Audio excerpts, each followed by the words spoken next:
Welcome to Daily Brief this week. 5 days of remodeling industry intelligence distilled into what actually matters for your production schedule, your design conversations, and your margins. Here's what you need to know heading into next week. Demand is still holding up. Homeowners are still choosing to stay and upgrade rather than sell and move, but the cost of doing that work just got harder to predict. Mortgage rates hit their highest point in a year. New tariffs on Canadian wood products land in less than 2 weeks, and the two most watched forecasts in this industry from the NAHB and from Harvard both pointed the same direction. Growth continues, but it's downshifting faster than expected. If you lead a production team, a design team, or a business, that combination deserves 10 minutes of your attention this morning. Welcome to the weekly residential remodeling brief for August 7th, 2026. This is a review of what mattered most across the United States and Canada over the past 7 days, built for production leaders, design leaders, and business owners. Let's get into it. Zoom out, and this week's developments point in one clear direction. Margin pressure is moving earlier into the project before the crew ever shows up on site. Rates are making the case for remodeling over moving stronger than ever. But tariffs, supplier price increases, and a softening long-range forecast mean the money homeowners spend has to work harder, and the money you budget has to be estimated more carefully. This isn't a demand problem, it's a precision problem. Let's start with the rates. Now, according to Bloomberg and Mortgage Bankers Association data, the 30-year mortgage rate climbed to its highest level in a year this week, landing around 6.8%.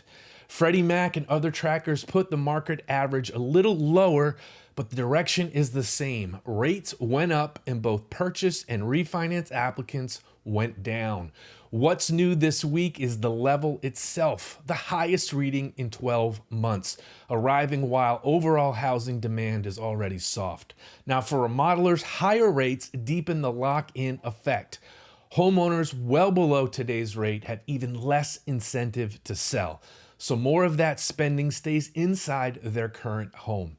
For production, that likely means a steady, maybe growing pipeline, so revisit scheduling and trade partner capacity now before fall bookings fill up. For design, it reinforces that clients are planning to stay long-term, which supports bigger, more integrated scopes rather than quick cosmetic fixes. For business owners, it's a demand tailwind worth leaning into this month's marketing and sales conversations. The leadership question here: is your pipeline capacity built for sustained remodel over move demand, or are you still planning around a market that assumes people move? Second, the trade policy. Wood Central and NAHB both reported this week on a new 50% U.S. tariff on Canadian plywood, fiberboard, and furniture, signed in late July and taking effect August 19th. Softwood lumber itself was carved out of that action, but it still sits under a separate anti-dumping and countervailing duty case, currently around 35% combined, with a preliminary cut to near 25% proposed ahead of a final ruling due in the coming weeks. What changed this week is clarity on scope, panel products, and furniture, not structural lumber, and a firm effective date less than 2 weeks out. This matters because even companies that don't buy Canadian lumber directly feel this through mill and distributor pricing, because Canadian supply still shapes the whole continental market. For production, confirm plywood, fiberboard, and cabinet component pricing with your suppliers before August 19th or anything starting this fall. For design, build price flexibility into any spec touching imported panel goods or cabinetry and flag it to clients now rather than at the change order stage. For business owners, model this as a margin risk on any fixed price bid extending past mid-August. The leadership question here: which open bids and signed contracts carry exposure to panel product pricing between now and August 19th? Third sentiment: NAHB's Remodeling Market Index, the RMI, covered by NAHB and Ion Housing, eased to 61 in the second quarter, down 1 point from the first quarter's 62. That's the second straight quarterly decline, though a reading above 50 still means more remodelers see good conditions than bad. What's new is the accompanying data. 74% of remodelers say their suppliers raised prices since March by an average of 6.7%. Why it matters. Remodelers are telling us directly that cost, not demand, is what's keeping them up at night. For production, expect continued friction around material-driven change orders, and consider a standard cost escalation clause if you don't already use one. For design, this supports steering clients towards value-engineered choices earlier before they fall for a spec that's about to get pricier. Now, for business owners, watch your gross margin trend closely because a 6.7% average supplier increase can quietly erode a well-priced job if it isn't caught early. The leadership question here is this: when did you last audit your estimating assumptions against current supplier pricing? Fourth, the long-range forecast. Now, Harvard's Joint Center for Housing Studies released an updating leading indicator of remodeling activity, now projecting spending growth easing from around 2.1% at mid-year down to just 0.5% by the first quarter of 2027. What changed is the slope, a sharper deceleration than Harvard's own prior releases showed. Why this matters: LIRA tracks actual dollars, not sentiment. So this signals spending growth genuinely flattening, not just contractors feeling less confident. For production, keep backlogs realistic rather than overpromising into next year.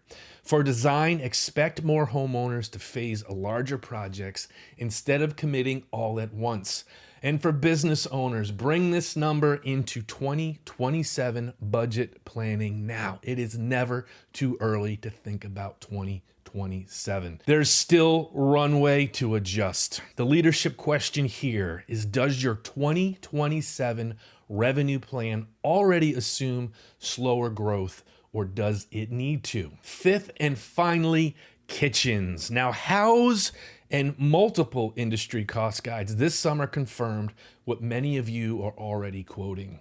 The Section 232 tariff on imported cabinets, which jumped from 25% to 50% in January, has pushed cabinet costs up 15 to 25% compared to mid-2025. Now, combined with tariffs touching appliances, the average kitchen remodel now runs $27,000 to $35,000 nationally, with some guides citing a median major kitchen near $55,000.